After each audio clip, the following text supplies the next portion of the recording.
Muy bien, vamos a desarrollar hoy uno de los fenómenos sociológicos más importantes, uno de los institutos propios de la ciencia sociológica, que es la sociedad. Sabemos que el hombre vive y convive, existe y coexiste, esto lo hemos dicho hasta el hartazgo, pero esta coexistencia, esta convivencia, no es un mero agrupamiento físico, no es un simple vivir juntos. Convivir es algo más que la simple suma numérica de personas agrupadas. Es más que un agrupamiento indiferente donde las personas simplemente tienen una proximidad física. Es más que una mera unidad conceptual de hombres. Se suele decir, cuando una labor colectiva ha resultado exitosa, provechosa, favorable, ha dado los frutos esperados, se suele decir que se ha actuado como un solo hombre. Ahí entramos ya al concepto de sociedad. Decir eso es afirmar y hacer énfasis en que todos han obrado de común acuerdo en miras a un objetivo común. Como vemos, este ejemplo no se limita al lacónico, parco, escueto vivir juntos, sino le da un aditamento esencial, le incorpora un elemento fundamental. ¿Cuál es? La ayuda recíproca. Entonces, ese agrupamiento de personas entra en sabrosa convivencia, en recíprocas relaciones. El ser humano es un ser social que naturalmente está inclinado, orientado y ligado a la sociedad por razón de origen y, como dijimos recién, por razón de su naturaleza. Si decimos que es naturalmente un ser social, está ligado a la sociedad por razón de su naturaleza. Pertenece a la sociedad de los hombres, pertenece en esencia. El hombre no es enemigo de sus semejantes, como nos diría Hobbes. El hombre no es un carnicero animal, como nos diría Spengler, ni un ser solitario, ni un ser autómata, ni un ser autárquico que se basta por sí solo. Tampoco la sociedad es prerrogativa y mérito de una raza, de una nacionalidad o de una élite intelectual. La sociedad no es un mero producto ideal, una abstracción utópica, una pura ficción, algo fuera de la realidad. Sabemos que a lo largo de la humanidad hubieron políticos, filósofos que soñaron con sociedades ideales. No, la sociedad no es una concreción ideal, es una realidad, no es pura ficción. La vinculación e interdependencia entre los hombres es real, es una unidad de orden, dado que lejos está de ser una mera pluralidad o multitud o unidad realizada por abstracción mental. He ahí un elemento. La sociedad siempre implica una estructura, una regulación real del comportamiento humano, seguridad, calculabilidad, límites, presión y fuerza.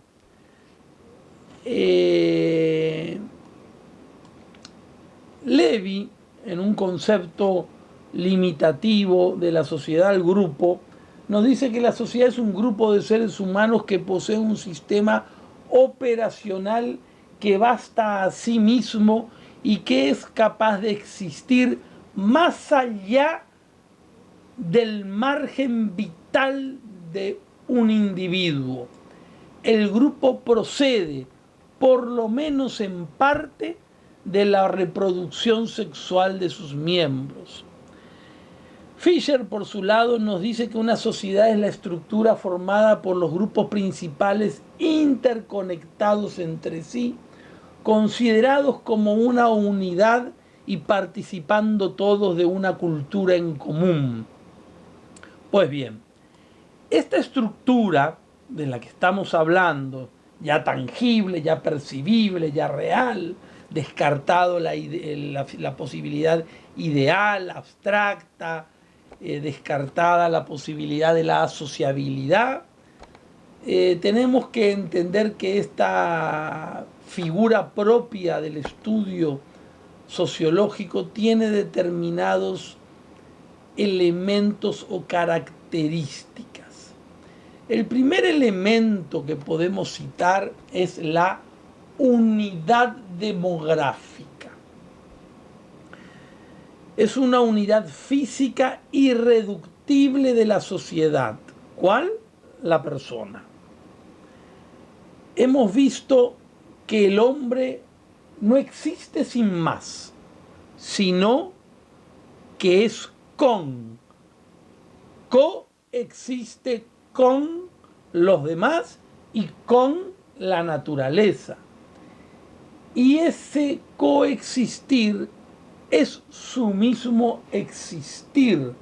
El ser del hombre es coexistir. Esa coexistencia genera una unidad de orden entre los hombres. Esa unidad de orden es la sociedad. Es unidad de orden porque es la resultante de la conveniente disposición de los hombres. La acción humana es el primer elemento de la vida social, la pieza básica que la constituye y sin ella no existe como tal.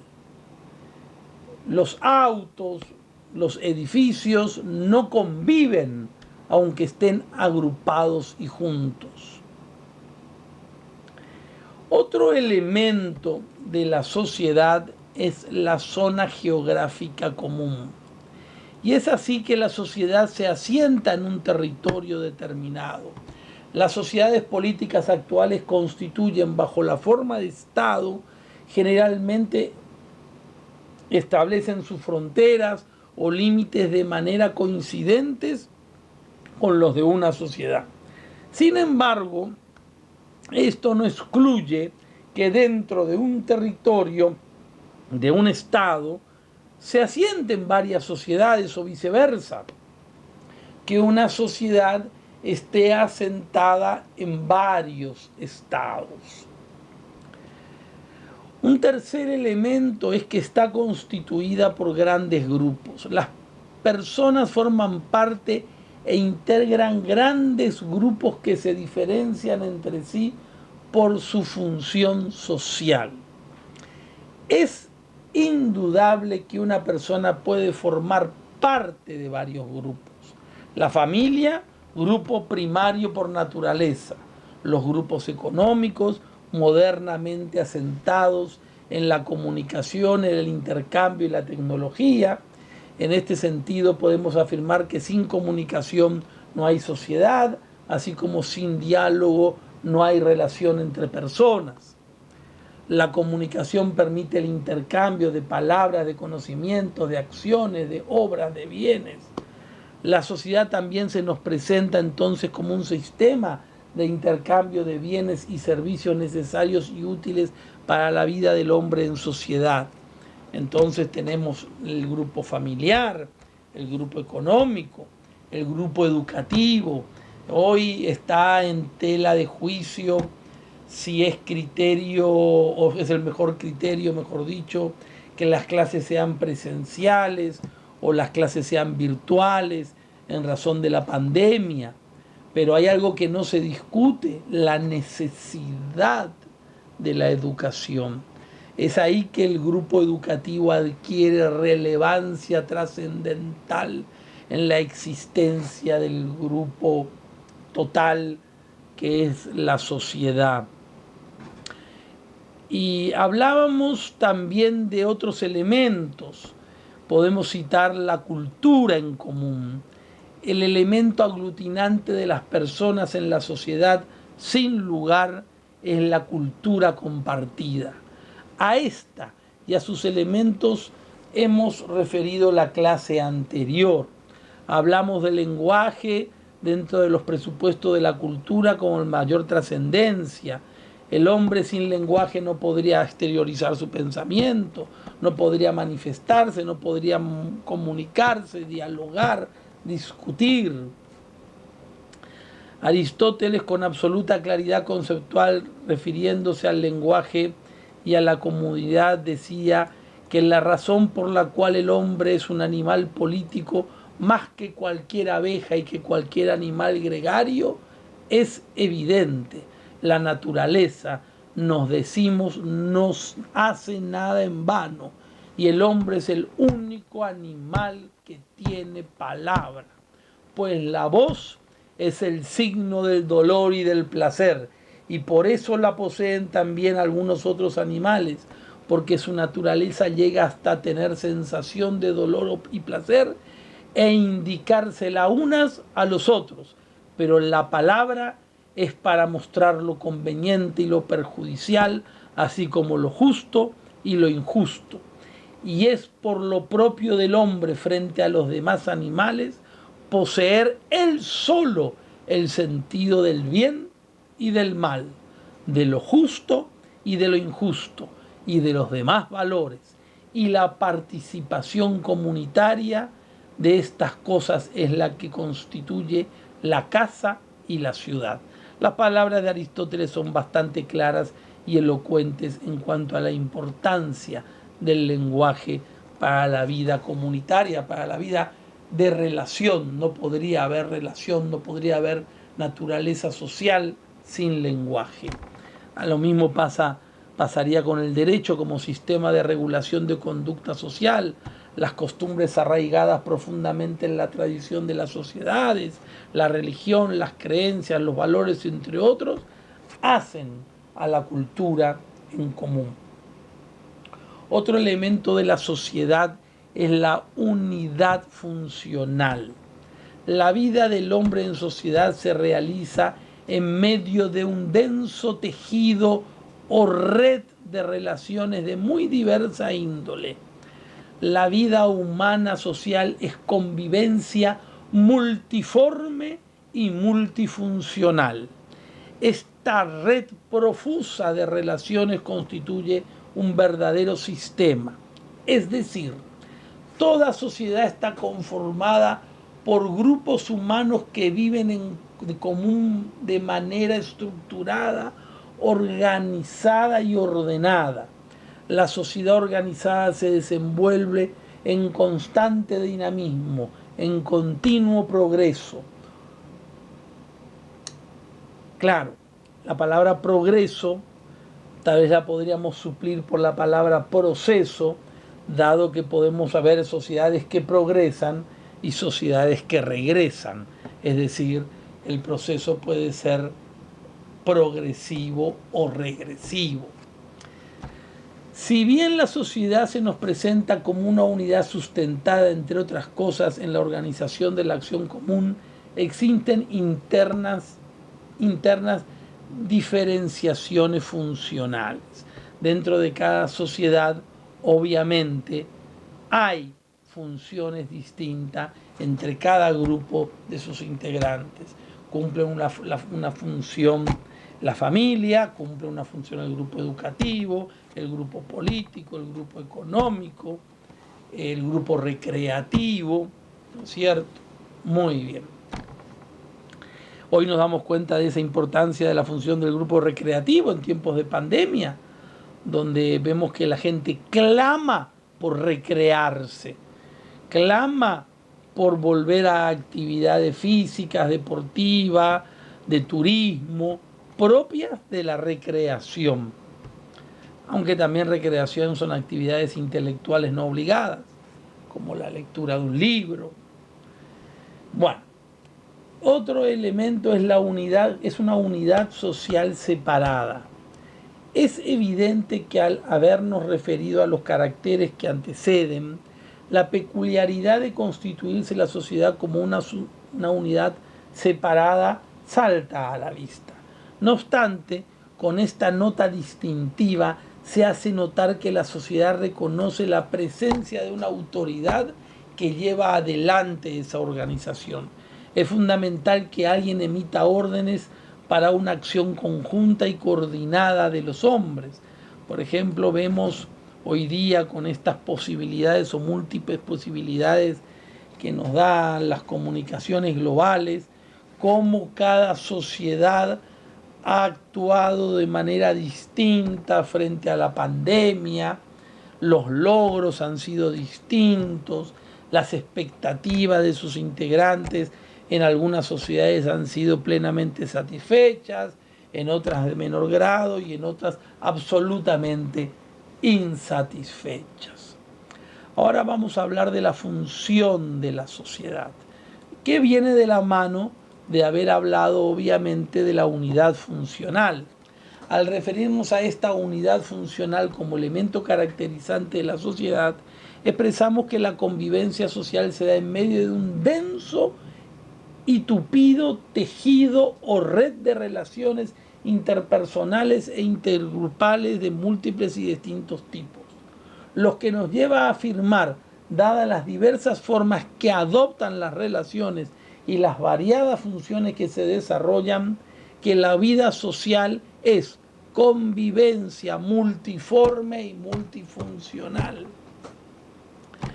Esta profusa red de relaciones y funciones de variada y múltiple índole constituye un sistema. Sí, un sistema. Muchos de ustedes dominan en informática y sin haber tenido que haber hecho algún curso específico lo que es una red de un sistema.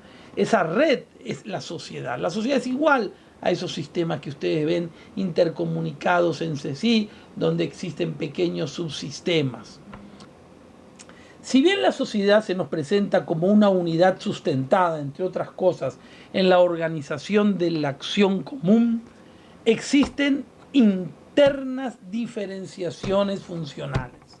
La sociedad como una unidad desarrolla determinadas funciones caracterizadas por su dinamismo.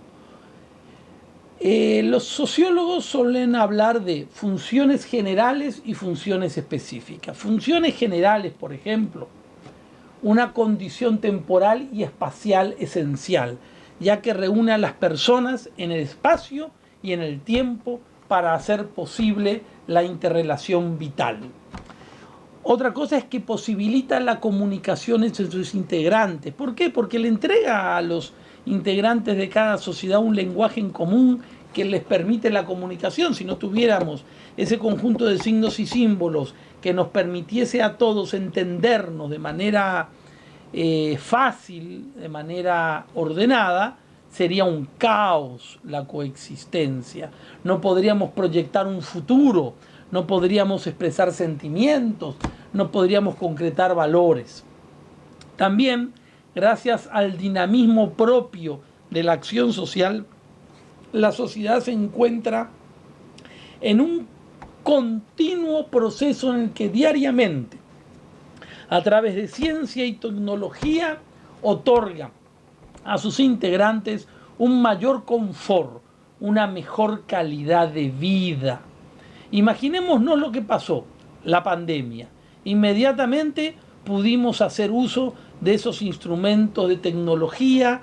Algunos lo teníamos más rudimentarios, otros lo tenían un poco más evolucionados, pero pudimos decir, vamos a dar clases virtuales. ¿Por qué? Porque la sociedad da esa posibilidad a través del desarrollo tecnológico.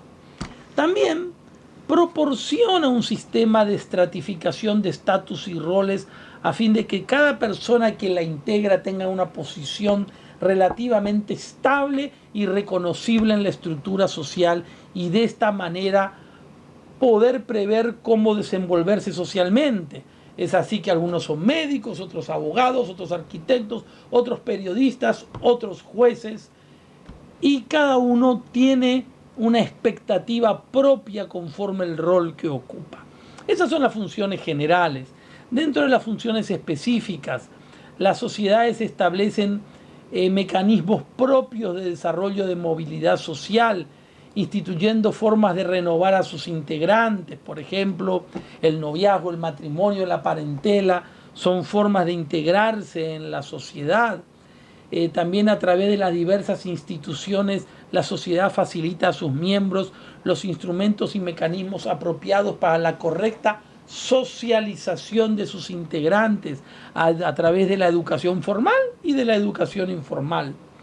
La producción y distribución de bienes y servicios necesarios para economías domésticas encuentra en la sociedad medios idóneos que posibilitan el nutrirse de lo necesario y afrontar las tareas. Necesitamos comprar algo para comer, sabemos dónde ir. Existe un supermercado, existe una despensa, existe un restaurante. Necesitamos vestirnos, sabemos dónde comprar la tela para ir a la modista o al sastre, o bien para ir a una tienda, etc. Existe una previsibilidad para la satisfacción de las necesidades. Los hombres se encuentran satisfechos en las organizaciones políticas y cívicas que le brinda la sociedad, sus necesidades naturales de orden, para el desenvolvimiento individual y social y seguridad que le permite planificar el futuro. Les digo una cosa, no porque digamos que el hombre se encuentra satisfecho, está satisfecho con el aquí y ahora o con los hombres que ocupan una determinada estructura. Está satisfecho con las estructuras institucionales dadas, no necesariamente con aquellos que en un momento histórico determinado pudieran ocuparlo. La historia de la humanidad nos demuestra que existieron momentos de mucha luz y momentos de mucha oscuridad. Por lo tanto, eso hace rica a la sociedad porque permite, por exigencia propia de su movilidad, que esos tiempos de oscuridad puedan pasar al olvido gracias al dinamismo propio de los integrantes que buscan que realmente y a cabalidad cada uno cumpla con la honestidad y los valores que debe cumplir el rol que se le diseñó en su institución. También hay una vocación espiritual y religiosa del hombre que obliga a la sociedad a proveer una organización de religión. Vemos como las sociedades tienen pluralismo religioso para que cada uno encauce esa necesidad de trascendencia a través de la forma más sabrosa y convincente que tiene. Y aquellos que no o que lo niegan también pueden optar por una recreación distinto a la de que nos da la espiritual. La sociedad asegura a sus integrantes el descanso, el esparcimiento, la recreación necesaria, organizando los instrumentos más básicos y elementales. Por ejemplo, desde el derecho, que establece vacaciones, descanso obligatorio, jornada de trabajo limitada, hasta la creación de organizaciones deportivas o la estructuración de parques, como podrían ser los que tenemos que escuchamos, el Parque Ñuguazú, el Parque de la Salud, el Parque Guazú, o bien hoy día la Costanera. Bueno, con esto terminamos la clase de hoy.